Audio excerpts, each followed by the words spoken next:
Halo semua rekan-rekan, kembali lagi di mata kuliah Manajemen Data dan Pengetahuan. Nah, di materi minggu ketiga ini, kita akan belajar tentang base data berbasis dokumen. Kalau di minggu lalu kita sudah belajar melihat bagaimana manajemen data menggunakan konsep base data relasional, teman-teman juga sudah melihat bahwa ada dua metode yang bisa teman-teman gunakan untuk memodelkan, yaitu model ER dan juga normalisasi. Nah, kali ini kita lebih membahas ke arah manajemen data di bentuk yang lain. Jadi, di dalam pertemuan kali ini, teman-teman akan melihat bahwa untuk memodelkan data itu tidak hanya menggunakan cara seperti kita di database relasional. Nah, itu mungkin istilahnya kita sebut dengan SQL seperti itu ya. Tapi ada juga pemodelan data yang menggunakan konsep NoSQL atau kepanjangannya adalah Not Only SQL seperti itu. Nah, memang apa sih bedanya antara yang SQL dengan yang NoSQL seperti itu? Nah, kalau dilihat, ini adalah tabel perbandingan dari SQL dengan NoSQL. Nah, kalau SQL sendiri, itu tipe database-nya biasanya menggunakan database relasional, atau yang kita coba kemarin pakai MySQL, itu salah satu contohnya. Kemudian, kalau NoSQL, dia tidak menggunakan konsep relasional lagi, gitu ya. Nanti ada 4 bentuk data yang kita akan lihat di berikut-berikutnya, tapi sekarang kita fokus dulu untuk ke fungsinya. Nah, SQL sendiri memang diperuntukkan untuk yang kegiatan yang nantinya berujung kepada pelaporan atau reporting tool seperti itu. Nah, salah satu contohnya adalah untuk melakukan pengolahan data menggunakan OLAP seperti itu. Nah, kalau memang kita memang peruntukannya untuk itu, sebaiknya kita memang menggunakan si SQL ini. Tapi kalau misalnya kita ingin lebih mendapatkan kedinamisan dari segi pengolahan data dan manajemen datanya, terutama mengingat data-data yang ada di dalam aplikasi modern seperti sekarang kan sifatnya dinamik sekali ya. Nah, itu kita bisa memanfaatkan si NoSQL ini. Untuk mengaksesnya pun juga konsepnya kalau SQL itu pakai query seperti kemarin kita pakai SQL gitu ya. Structure Query Language yang sudah pernah dibahas sebelum-sebelumnya. Nah, untuk NoSQL sendiri itu biasanya ada bahasa query khusus. Bahkan mungkin nanti untuk yang kita coba, yaitu MongoDB di dalam pertemuan kali ini, itu menggunakan JavaScript seperti itu. Lalu berikutnya ada struktur database-nya. Kalau kita lihat SQL itu ada tabel, di mana tabelnya ada atribut, lalu ada baris. Sementara kalau NoSQL sendiri bentuknya itu nanti ada yang key value, kolom, dokumen, dan graph. Nah, yang kita akan bahas di sini kan adalah yang dokumen gitu ya. Nanti kita akan lihat lah ciri khas yang dokumen oriented itu seperti apa. Kemudian SQL skemanya itu biasanya kita buat dulu. Kita kalau mau nyimpen data atau misalkan insert data ke dalam si tabelnya, ya mau nggak mau kita harus bikin tabelnya dulu. Kita harus tentukan bentuk tabelnya seperti apa. Misalkan dia ada atributnya apa, tipe datanya apa, ukurannya apa, gitu ya. Nah, sementara kalau NoSQL sendiri, dia memang dibuat untuk kedinamisan sehingga kita nggak memerlukan skema. Kemudian dari scalability-nya juga kita punya dua. Kalau untuk SQL itu biasanya kita kalau mau scaling up, kalau misalnya nih database sudah eh, sudah mulai lambat gitu ya performanya. Nah, itu biasanya kita scaling up. Nah, scaling up itu kan ada vertikal, ada horizontal ya. Nah, kalau untuk SQL itu biasanya pendekatannya lebih ke arah vertikal. Artinya ya kita menambah infrastruktur untuk satu database itu. Database-nya mah satu gitu ya, cuma kita tambahkan infrastruktur untuk menambah performa dari si SQL-nya.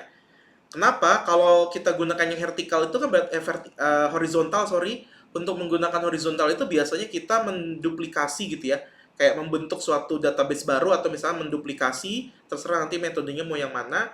Nah, itu akan menimbulkan kerumitan tersendiri kalau kita menggunakan yang konsep SQL gitu ya. Terutama dari sinkronisasi data, kemudian juga proses request-nya seperti apa.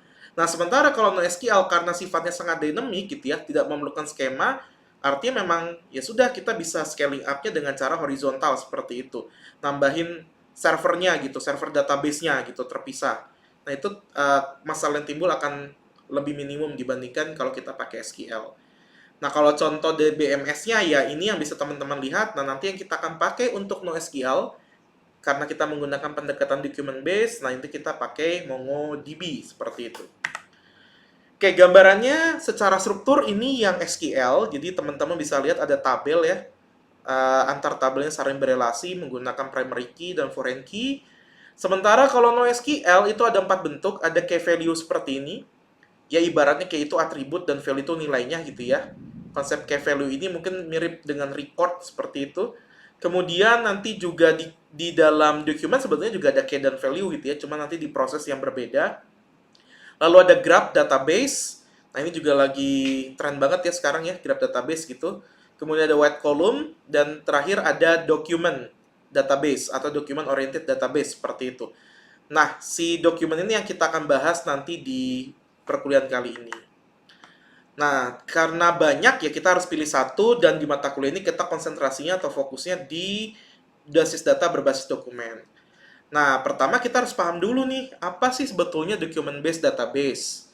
Nah, document based database sendiri itu sebetulnya database juga, artinya kita mengelola dan mengorganisasi data gitu ya, sedemikian rupa untuk nantinya kita bisa lakukan operasi di dalamnya. Tapi perbedaannya dengan yang SQL, di document based database ini dia nggak punya skema. Sekali lagi kita nggak perlu lagi mendeklar atau mendefinisikan dulu di awal seperti apa tabelnya, ukuran datanya berapa, lalu tipe datanya apa. Nah, itu kita nggak perlu seperti itu. Lalu karena tanpa skema pun juga query-nya juga kita tidak menggunakan query SQL atau NoSQL yang tadi ya. Kemudian karena NoSQL tadi, konsep transaction dan ACID pun juga jadi nggak didukung. Konsep rollback, kemudian misalkan commit, log tables, nah itu juga tidak didukung oleh si document based database ini. Nah, memang seringkali orang itu memadankan si istilah document based database ini dengan NoSQL. Padahal tidak ya. Tadi kita lihat bahwa document base itu hanya salah satu bentuk bukan bentuk skema ya, sorry, bentuk database yang didukung oleh NoSQL. Masih ada 3 lainnya gitu ya.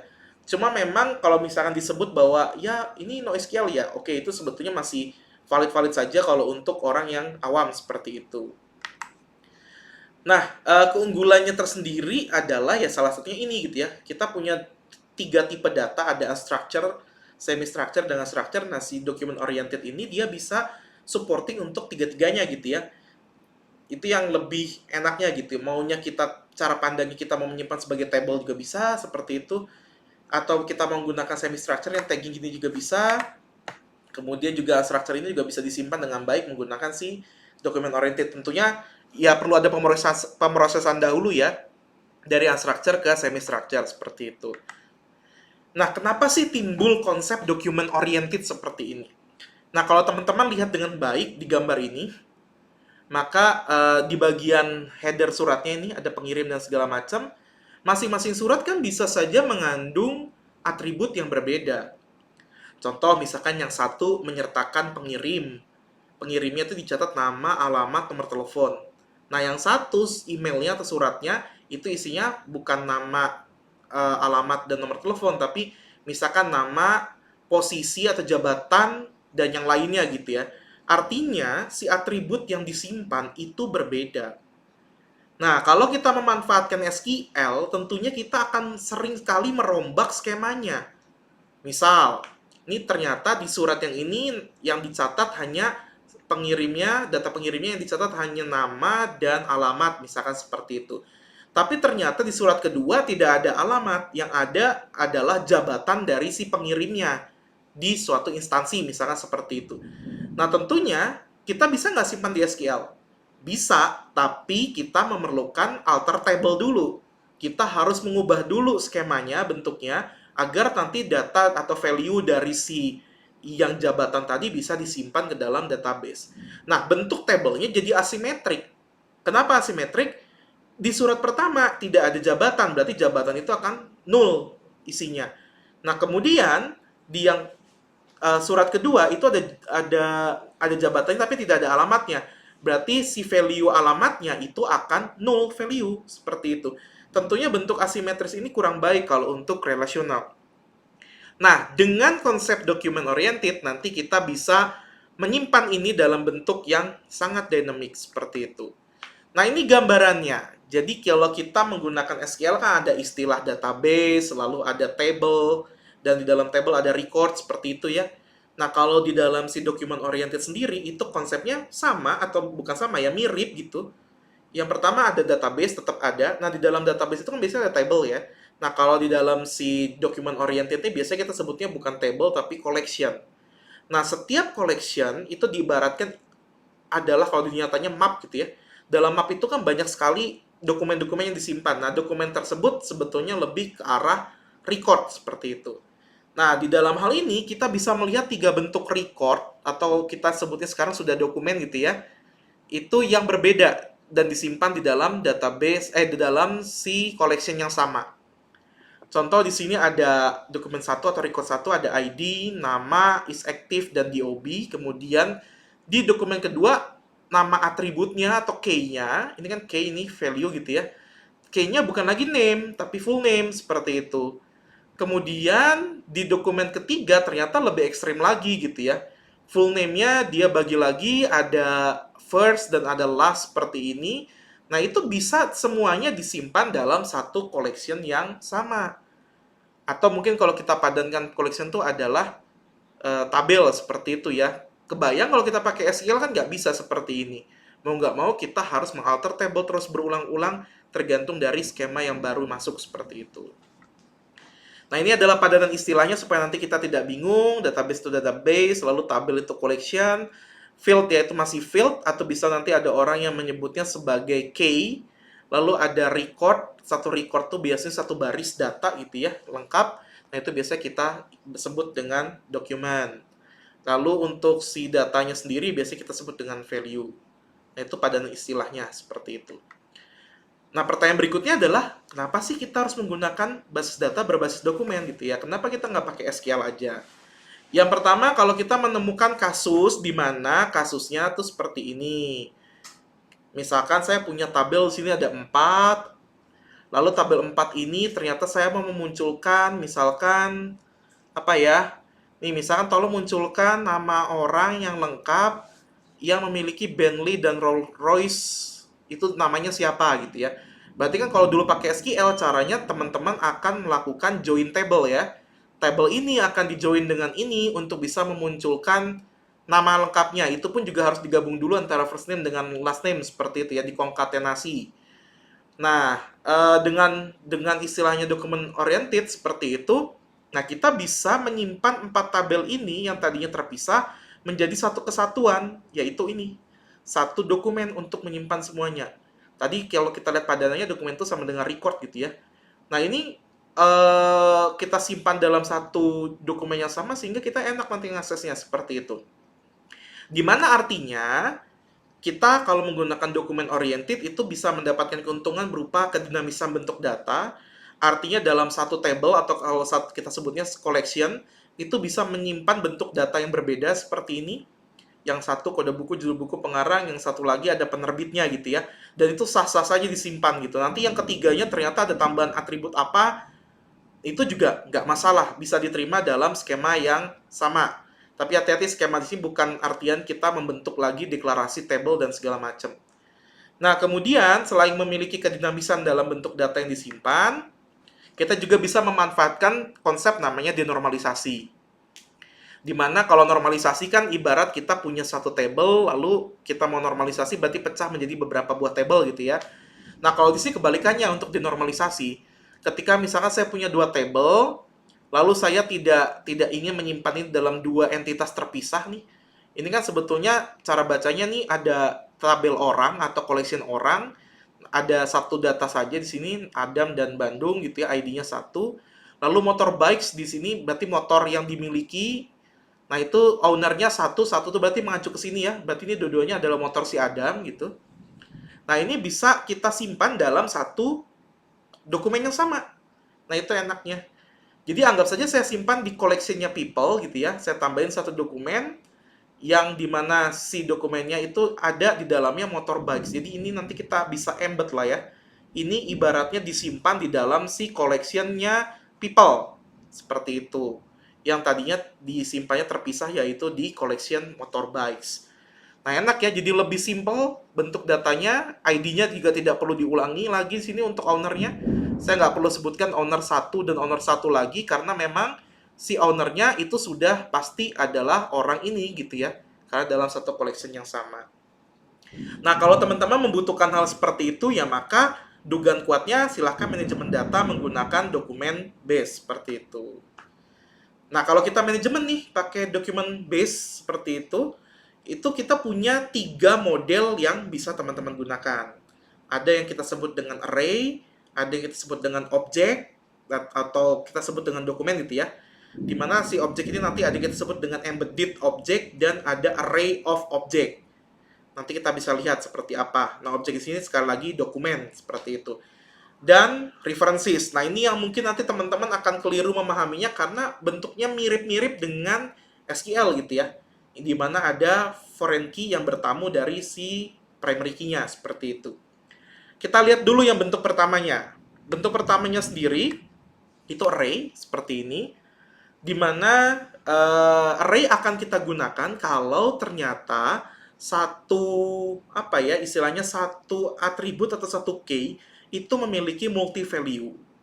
Nah, biasanya kalau kita berbicara multi value, maka kalau di tabel SQL mau nggak mau kita akan pisahkan antara si tabel utamanya dengan tabel yang multi value-nya. Nah, sebagai contoh, misalkan saya punya tabel namanya orang di sini. Punya tabel namanya orang, di mana atributnya di sini saya tidak mau banyak-banyak gitu ya. Di sini ada ID, kemudian ada namanya. Nah, anggap saya punya satu atribut namanya hobi. Nah, tentunya kan kalau kita pakai SQL mau nggak mau, misalkan saya punya ID 1 nama Budi gitu ya. Di sini. Nah, hobinya di sini kan hanya boleh satu ya. Nah, bagaimana kalau misalkan kita punya lebih dari satu hobi? Nah, Anda nggak baik kalau misalkan tulis di sini misalkan berenang, koma apa gitu ya. Itu kurang baik walaupun boleh-boleh aja gitu ya. Nah, biasanya yang tabel hobi ini kan kita hapus, lalu kita jadikan dia sebuah tabel baru namanya hobi. Kemudian di sini ada tabel hobinya. Kemudian ada ID-nya, ini kebalik lah nggak masalah ya. Misalnya ID 1 dia berenang, dan ID 2 itu dia misalkan hobinya makan, seperti itu. Nah, baru kalau misalnya saya bilang si Budi ini pengen punya 2 hobi ini, berarti saya bikin tabel tengahnya di sini. Mappingnya di sini ada ID-nya, ID orangnya di sini ya. Dan sini ada ID hobi seperti itu. Nah, tentunya kita tinggal bilang, oh ID orangnya 1, dia punya ID hobinya 1, berarti berenang, si Budi itu suka berenang, dan Budi juga suka makan, seperti itu. Nah, kalau dengan konsep document base, kita bisa langsung saja menggunakan cara seperti ini, gitu. Artinya kita bisa saja langsung hobinya apa, gitu ya. Jadi langsung saja di sini misalkan hobi, titik 2, lalu hobinya adalah misalkan renang dengan makan, seperti itu. Untuk si namanya tadi ID dan namanya adalah Budi gitu. Dalam satu record seperti ini. Nah, itu enaknya. Kemudian kalau selain array ada juga konsep namanya embedded dokumen. Embedded dokumen itu kan tadi ibaratnya dokumen terpisah. Jadi ada dua dokumen terpisah kayak gini. Ini kan satu dokumen ya. Kemudian ada dokumen lagi yang kedua. Nah, si ini tuh mau embed tuh berarti dimasukkan, disisipkan ke dokumen sini. Jadi nanti di dalam sini ada dokumen lagi gitu. Nah, kalau di dalam hal ini berarti yang ini ya. Kalau kita pakai SQL kan mau nggak mau kita akan buat dua tabel bukunya dan tabel penerbitnya ya, karena penerbit itu punya kayak semacam entitas lagi. Di sini ada ID penerbit dan nama penerbitnya, seperti itu. Sementara kalau kita pakai document base, kita bisa embeddednya langsung di sini. Jadi dalam satu collection buku misalkan, di dalamnya sudah ada collection penerbit, seperti itu. Nah, bisa nggak kalau misalkan kita mengembed lebih dari satu dokumen, atau kita sebut dengan multi dokumen? Tentunya bisa, caranya begini. Jadi misalkan ini ada satu collection, ini kan satu collection ya, kita menghitungnya. 1, di sini juga 1. Nah, kemudian ternyata ini di-embed nih. Ini di-embed yang pertama, ini embed yang kedua, seperti itu. Nah, itu bisa caranya seperti itu.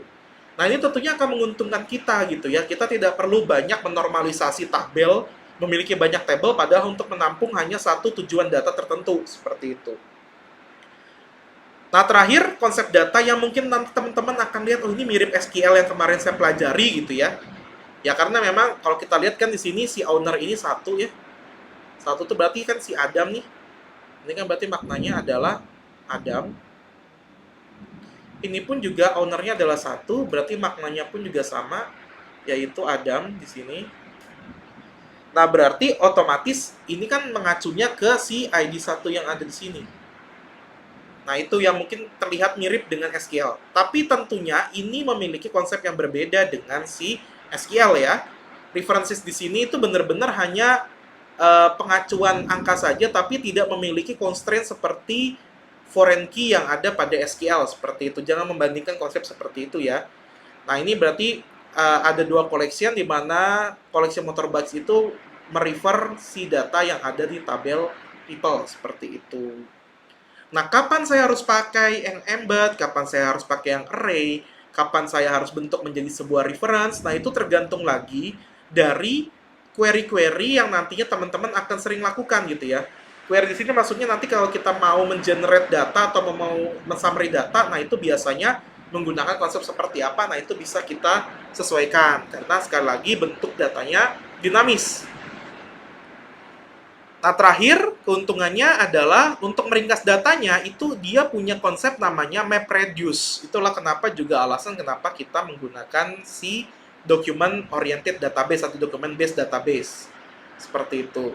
Nah, MapReduce ini digunakan kan kalau dulu kita mau meringkas data nih di SQL, kita biasanya pakai select gitu ya. Misalkan fungsi agregat kayak misalkan sum, kemudian max, kemudian count gitu ya. Nah, kalau di sini konsepnya mungkin mirip gitu ya, tapi dia punya konsep MapReduce yang mempercepat kita mensummary-kan data gitu. Nah, contoh ini, misalkan saya punya dir ada 9 data seperti ini. Nah, nanti kita punya berbagai macam proses. Yang pertama, kita splitting dulu. Jadi ini yang pertama kita anggap baris 1, baris 2, dan baris 3. Nah, ini jadi 1, 2, dan 3. Ini masih splitting. Kemudian kalau sudah per masing-masing split itu akan di mapping. Mapping itu akan di count gitu. Ibaratnya dari sini ke sini tuh ibaratnya akan di count. Berarti kan dir ini 1, kemudian birnya juga 1, drivernya 1. Begitupun dengan ini, car-nya 1, car 1, river 1. Jadi akan dihitung satu-satu lah seperti itu. Kenapa nggak langsung 2 ya? Karena dia cuma menghitung aja gitu. Satu per satu. Kemudian di mapping, hasilnya begini. Hasil jumlahnya.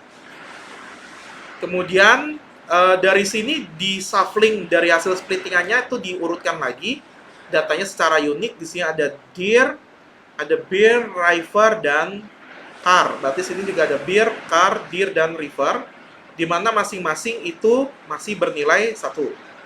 Baru nanti kita reduce. Di reduce ini berarti kita tinggal sum kan di sini yang sejenisnya.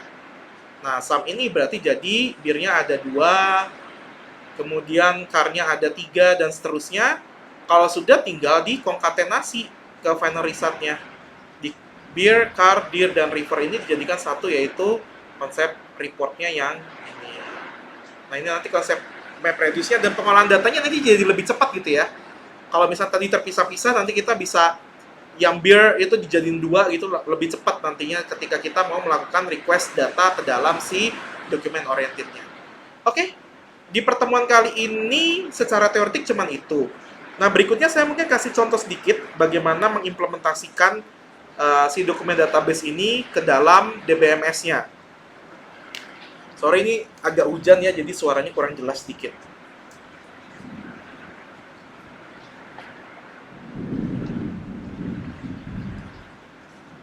Oke. Nah, kalau kita mau menggunakan konsep document based database ini, kita pakai DBMS-nya. Salah satunya adalah MongoDB. Pastikan teman-teman sudah menginstal MongoDB-nya, lalu aktifkan dulu si service-nya. Jadi saya aktifkan dulu.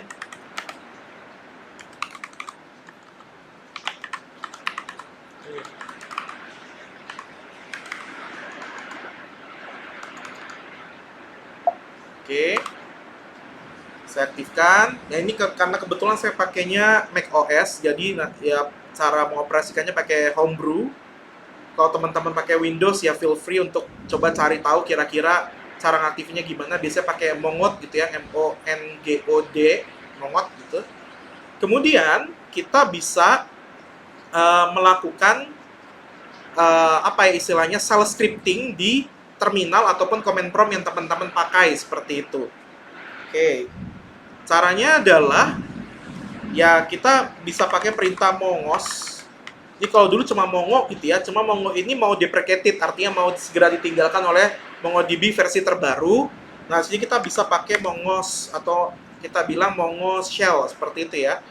Oke, kita enter saja. Nah, ini secara tampilannya pun jadi menarik gitu ya. Oke, kemudian ya seperti biasa kita memeriksa dulu si tampilannya. Misalnya saya pengen tahu database apa yang udah ada di sini gitu ya. Ya perintahnya show DBS seperti ini atau bisa pakai show databases yang sama dengan SQL kemarin. Oh, di sini sudah ada. Saya coba contoh buka akademik ya. Perintahnya masih sama dengan SQL yaitu use akademik. Nah, di sini kemudian saya pengen tahu ada tabel apa aja gitu ya atau ada collection apa aja. Show tables atau show collection juga bisa, terserah aja. Oke, hanya baru ada satu table. Nah, kalau biasanya teman-teman mau tahu kira-kira di tabel mahasiswa itu ada data apa saja, nah teman-teman kan biasanya pakai select bintang gitu ya. Select bintang apa gitu, kalau pakai query yang di MySQL. Nah, kalau di sini kita pakai JavaScript. Nah, JavaScript-nya sederhana, kita misalkan pengen tahu data apa, itu pakai perintah db titik nama tabelnya atau nama collection-nya berarti mahasiswa titik find. Nah, find itu berarti untuk memunculkan kira-kira ada data apa saja yang ada di mahasiswa. Nah, nanti kalau teman-teman mau ngasih kriterianya nih, biasanya kalau di perintahnya ada where gitu ya, yang namanya diawali huruf A. Nah, itu biasanya nanti di antara sini parameternya. Oke, kalau sekarang kita nggak usah pakai parameter apapun, kita coba aja dulu hasilnya. Nah, ini adalah tampilan dari data-data yang sudah ada. Secara yang sudah ada itu ada 1, 2, 3, 4 gitu ya. Seperti itu ada 4 data. Nah, kalau mau dibikin lebih rapi, kita bisa pakai namanya .pretty untuk merapikan si tampilannya. Nah, jadi nanti tampilannya lebih rapi lagi seperti itu. Kemudian, kalau saya mau nambah, ini saya ngasih hanya contoh sederhana karena minggu depan kita akan mencoba lebih dalam gitu ya. Saya mau nambah nih perintahnya. Oke, perintahnya adalah db. Misalkan saya pengen bikin tabel baru ya. Kalau kalian kan tabel baru harus bikin dulu create table gitu ya. Kalau di sini enggak, misalnya saya mau tambah data dosen deh. Saya mau tambah perintahnya insert one. Jadi kalau saya mau insertin satu aja. Nah, tentunya kita menaruh dokumen yang mau kita insertnya di dalam sini dalam kurungnya. Kita kasih di sini dokumen seperti itu. Kan ciri khas dokumen tuh ada kurung krawal buka dan kurung krawal tutup gitu ya. Itu satu dokumen. Kemudian misalkan saya kasih ID-nya di sini pakai underscore ID agar nanti dianggap sebagai ID yang sifatnya nanti jadi references. Harus pakai underscore depannya agar tidak dianggap atribut biasa gitu ya. ID-nya 1, misalkan nama dosennya siapa ya, Susi misalkan seperti itu. Oke, kalau sudah kita enter, sudah masuk sekarang, tinggal kita munculkan lagi db titik dosen titik find seperti ini. Nah, ini muncul. Nah, enaknya tadi yang saya bilang kedinamisan data itu yang kita kejar ya. Misalkan data yang kedua atau record yang kedua itu pengen ada jenis kelaminnya. Nah, itu saya nggak usah alter table, saya bisa langsung masukin aja di sini. Pakai perintah yang tadi, insert one, tapi saya ganti datanya 2 di sini. Kemudian namanya misalkan Andi di sini. Kemudian saya kasih jenis kelamin misalkan. Jenis kelaminnya di sini pria. Seperti itu. Oke. Enter saja dan saya munculkan lagi datanya, hasilnya seperti ini. Nah, ini sama, masih dalam satu tabel yang sama atau satu collection yang sama. Uniknya lagi, ini kan kalau kita lihat nama ini tipenya string ya kalau secara gamblang.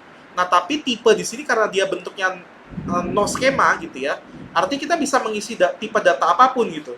Contoh, misalkan saya pengen ngisi data ketiga di sini, kemudian diisinya bukan string tapi 123, misalkan ada nama orang 123 gitu ya. Anggap aja begitu. Nah, kemudian jenis kelaminnya pria, saya tambah sini nolnya salah. Kemudian saya tambahkan di sini hobi misalkan.